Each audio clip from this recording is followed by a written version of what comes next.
So friends, in today's video I am going to tell you that if you have a Eureka Forbes Inverter AC and EL01 error is coming in that AC, or the indoor unit operation light is blinking 2 times, then how can you fix this error?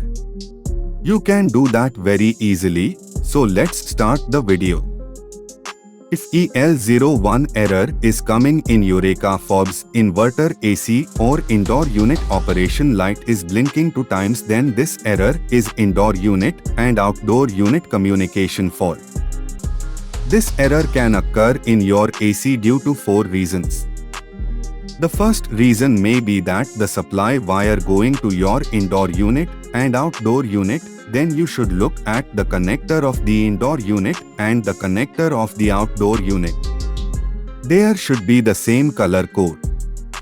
If the same color code wire is not installed in the connector of the indoor unit and the outdoor unit, then you will get this error. If the same color code wire is installed and the error is still coming, then another reason could be that. First of all, turn on the indoor unit and open the wiring cover of the outdoor unit. Now check the DC voltage at the output supply of the indoor unit. If the indoor unit is providing DC output supply and you are getting this error again, then you will have to replace the PCB of the outdoor unit.